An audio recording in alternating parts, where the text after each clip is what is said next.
Good morning, everyone. I am Dr. Ellen Feig, and I will be your instructor as we move through the world of diversity, equity, and inclusion.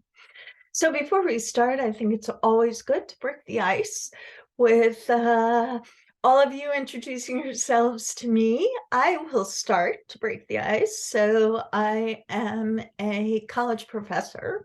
I've been one for about 22 years. Before that, I was an attorney, and I have a lot of background in helping corporations, small companies, organizations like academic institutions further their what we call DEI policies. Now, how about John? You start first. Wow, that's great, John. Scott? Okay. All right. Anyone else? I know you're all a little shy the first time, but don't worry.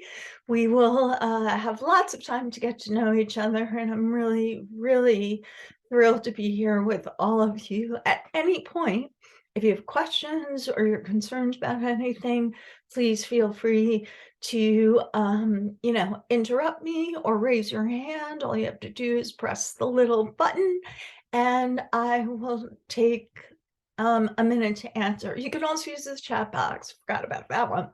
So before we start, let's try to define diversity.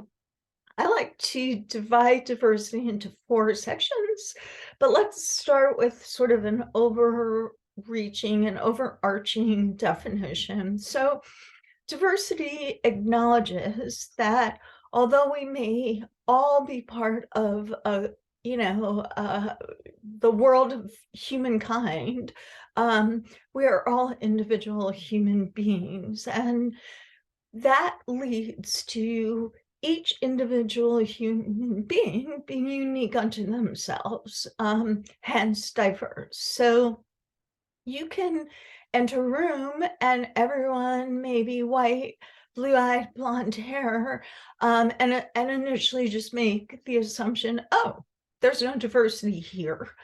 But in reality, we don't really know anything about the person or the people in the room yet. And so we need to really kind of look at each situation as a situation unique to itself. So before we even get into the sort of nitty gritty, what I'm going to do is share my screen with you and show you an infographic that really outlines the 4 sections of diversity. I'm only going to talk about the first section today, which is internal diversity, and then we'll come back to the others in the next session of our look at diversity. So let me share the screen. Give me a sec. So hopefully all of you can see this infographic. We are going to look at this first block here, which is internal diversity. Now, internal diversity is really it really encompasses everything that's unique to you that really is under your skin, right? It can be external. We'll talk more about that next week, but let's just look at this first. So the first thing that most people, when they speak about diversity programming, is we look at race. What race are you? And that really spans a lot of different racial groups. Most of the time you'll see in applications check white, Caucasian, African American, Asian American, but there are a lot of groups within this larger group of race. We'll come back to that, and I'm going to ask all of you to kind of think about that within your own internal self. Who are you, and how does your race define you? The next is ethnicity, or what we like to call ethnic background. So What is your ethnic background?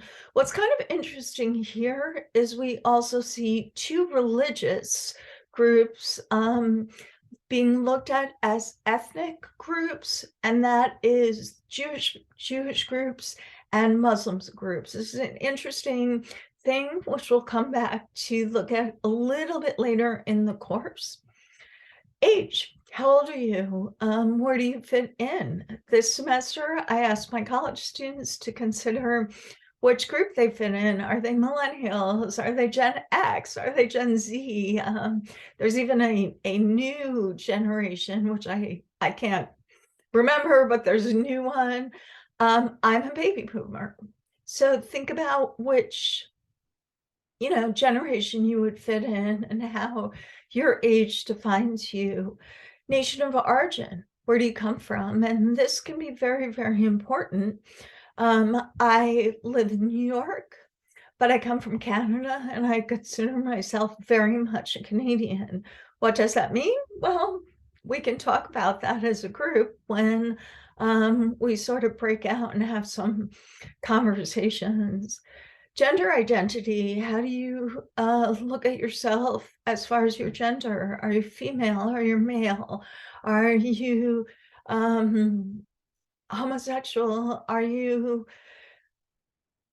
non-binary? Sexual orientation is now considered its own part of internal diversity, but sometimes, and you can see I just did it, sometimes we get mixed up. And then finally, your physical ability, and this includes things like, do you see yourself as disabled in some way? If you filled out a recent job application, you will see that now there is a section to ask you if you consider yourself disabled under the ADA, and it has a list of illnesses or disabilities that would lead you to check off that box. So now let's have a conversation about all of these and start with race. Susan, how do you define yourself as far as race? Okay. And what about ethnicity? Okay. Okay, well, unfortunately, it looks like we're running out of time today.